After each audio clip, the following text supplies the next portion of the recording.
যারা যারা এই সার্কুলার রিলেটেড ভিডিওটি দেখার জন্য ক্লিক করেছেন, ভিডিওটিতে একটি লাইক দিয়ে কন্টিনিউ করার অনুরোধ জানাচ্ছি। আসসালামু আলাইকুম বন্ধুরা, কেমন আছেন সবাই? আশা করি সবাই ভালো আছেন এবং সুস্থ আছেন। বন্ধুরা, বরাবরের মতো আবারও সম্পূর্ণ নতুন একটি নিয়োগ বিজ্ঞপ্তি নিয়ে আপনাদের মাঝে হাজির হয়েছি। বন্ধুরা, দেখতেই পাচ্ছেন নৌ পরিবহন অধিদপ্তরের সম্পূর্ণ নতুন একটি নিয়োগ বিজ্ঞপ্তি প্রকাশ করা হয়েছে। এখানে আপনারা সকল জেলা থেকে সর্বনিম্ন এসএসসি পাস করলে ছেলে এবং মেয়ে উভয় প্রার্থী আবেদন করতে পারবেন। তো প্রিয় বন্ধুরা, সার্কুলারে কী কী পদ রয়েছে, কতগুলো পদ রয়েছে, কীভাবে আপনারা আবেদন করবেন, কত তারিখ থেকে কত তারিখ পর্যন্ত আবেদন করতে পারবেন, আজকের এই ভিডিওটির মাধ্যমে সম্পূর্ণ ধারণা দেওয়ার চেষ্টা করবো। এই জন্য ধৈর্য সহকারে পুরো ভিডিওটি দেখতে হবে।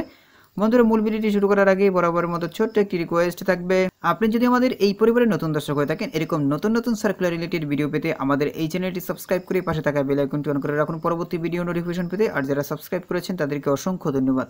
প্রিয় বন্ধু, এখানে দেখতে পাচ্ছেন গণপ্রজাতন্ত্রী বাংলাদেশ সরকার নৌ পরিবহন অধিদপ্তর, এখানে তাদের অফিসিয়াল ওয়েবসাইটের লিঙ্ক দেওয়া আছে, আপনারা চাইলে ভিজিট করে দেখতে পারেন। এই সার্কুলারটি প্রকাশ করা হচ্ছে 1/8/2024। তো বুঝতেই পেরেছেন একদম নতুন একটি সার্কুলার। এখানে কিন্তু আপনারা অনলাইনে আবেদন করতে পারবেন না, আপনাদেরকে অফলাইনে আবেদন করতে হবে। এখানে কিন্তু আপনারা বাংলাদেশের সকল জেলা থেকে আবেদন করতে পারবেন। তো প্রিয় বন্ধুরা, নিচে দিকে দেখতে পাচ্ছেন পদগুলো নাম উল্লেখ করা রয়েছে। বন্ধুরা, প্রথমে যে পদটি নিয়ে আলোচনা করবো সেই পদটির নাম হচ্ছে MLSS, অর্থাৎ পিওন নেওয়া হবে। এখানে দেখতে পাচ্ছেন 3 জন নেওয়া হবে। যাদের বয়স 18 থেকে 30 বছর তারা এই পদটিতে আবেদন করতে পারবেন। সর্বসাকুল্যে বেতন প্রদান করা হবে 15,550 টাকা করে। তো বন্ধুরা, এই পদটির জন্য দেখতেই পাচ্ছেন সেকেন্ডারি স্কুল সার্টিফিকেট, অর্থাৎ আপনাদেরকে এসএসসি বা সমমান পাস করতে হবে। বন্ধুরা, এর পরবর্তী পদটির নাম হচ্ছে লাইট কিপার নেওয়া হবে। এখানে দেখতে পাচ্ছেন সর্বসাকুল্যে বেতন প্রদান করা হবে 17,045 টাকা। এখানে একজন নেওয়া হবে। যাদের বয়স 18 থেকে 30 বছর তারা এই পদটিতে আবেদন করতে পারবেন। শিক্ষাগত যোগ্যতা দেওয়া করা হবে secondary school certificate from a recognised board with equivalent state certificate from a vocational training institute recognised by the government in general mechanic or electrical adviser, অর্থাৎ আপনাদের ভোকেশনাল থেকে মেকানিক অথবা ইলেকট্রিক্যালের উপরে এসএসসি পাস করতে হবে। সেক্ষেত্রে কিন্তু আপনারা এই লাইট কিপার পদটিতে আবেদন করতে পারবেন। বন্ধুরা, এরপরে দেখতে পাচ্ছেন মেকানিক নেওয়া হবে 4 জন। সর্বসাকুল্যে বেতন প্রদান করা হবে 17,705 টাকা। এখানে দেখতে পাচ্ছেন যাদের বয়স 18 থেকে 30 বছর তারা এই পদটিতে আবেদন করতে পারবেন।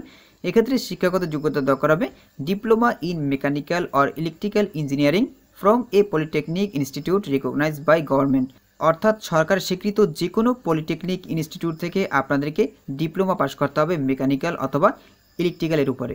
এরপরে জুনিয়র ইলেকট্রনিক ইঞ্জিনিয়ার নেওয়া হবে 1 জন। যাদের বয়স 18 থেকে 30 বছর তারা এই পদটিতে আবেদন করতে পারবেন। সর্বসাকুল্যে বেতন প্রদান করা হবে 35,600 টাকা। এক্ষেত্রে দেখতেই পাচ্ছেন এখানে বিএসসি ডিগ্রি অর্জন করতে হবে। এই যে সাবজেক্টগুলো দেখতে পাচ্ছেন, electrical, electronic, computer, applied physics, radio, communication, তো এই সাবজেক্টের উপরে যদি বিএসসি ডিগ্রি অর্জন করেন সেক্ষেত্রে আপনারা এই পদটিতে আবেদন করতে পারবেন। এরপর দেখতে পাচ্ছেন অ্যাসিস্ট্যান্ট ডিরেক্টর নেওয়া হবে 3 জন। সর্বসাকুল্যে বেতন প্রদান করা হবে 35,600 টাকা।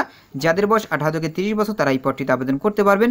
এক্ষেত্রে শিক্ষাগত যোগ্যতা দেওয়া করা হবে বিএসসি ডিগ্রি অর্জন করতে হবে। এই যে সাবজেক্টগুলো দেখতে পাচ্ছেন, ইলেকট্রিক্যাল বা ইলেকট্রনিক বা কম্পিউটার বা অ্যাপ্লাইড বা ফিজিক্স বা রেডিও কমিউনিকেশন, যে কোনো একটি সাবজেক্টের উপরে আপনারা যদি বিএসসি ডিগ্রি অর্জন করেন সেক্ষেত্রে আপনারা এই পদটিতে আবেদন করতে পারবেন।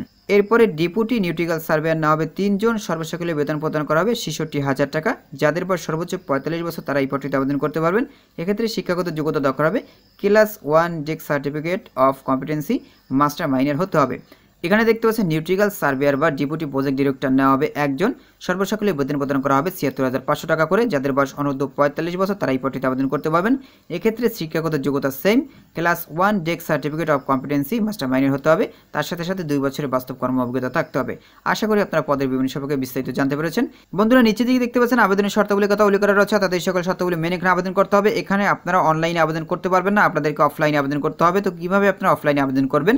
এখানে দেখতে পাচ্ছেন প্রার্থীকে জনপ্রশাসন মন্ত্রণালয়ের চাকরির আবেদনপত্রের ফরম্যাটে আবেদন করতে হবে। আবেদনপত্রের সাথে পাসপোর্ট সাইজের 3 কপি সত্যায়িত ছবি সংযুক্ত করতে হবে। আবেদনপত্রের সাথে এ পর্যায়ের অন্য কোনো কাগজপত্র সংযুক্ত করার প্রয়োজন নেই। মৌখিক পরীক্ষার সময় প্রবেশপত্র, আবেদনপত্রে উল্লেখিত সকল সনদপত্রের শিক্ষাগত যোগ্যতা অভিজ্ঞতা যদি থাকে, জাতীয় পরিচয়পত্র, পরিষদ বা পৌরসভা চেয়ারম্যান বা ওয়ার্ড কমিশনার চেয়ারম্যান কর্তৃক প্রদত্ত নাগরিকত্বের সনদপত্র ও প্রথম শ্রেণীর গেজেটেড কর্মকর্তা কর্তৃক চারিত্রিক সনদপত্রের কপি প্রদর্শন করতে হবে। নিয়োগের ক্ষেত্রে দেখতেই পাচ্ছেন মুক্তিযোদ্ধা বা শহীদ মুক্তিযোদ্ধা বা বীরাঙ্গনার সন্তান, শারীরিক প্রতিবন্ধী, তৃতীয় লিঙ্গীয়, ক্ষুদ্র নৃগোষ্ঠী, অন্যান্য কোটা সংক্রান্ত বাংলাদেশ সরকারের সর্বশেষ নীতিমালা অনুযায়ী উপযুক্ত সার্টিফিকেট দাখিল বা প্রদর্শন করতে হবে। 29/7/2024 তারিখে আবেদনকারী বয়সসীমা বিজ্ঞপ্তির 4 নং কলামের বর্ণনা অনুযায়ী হতে হবে।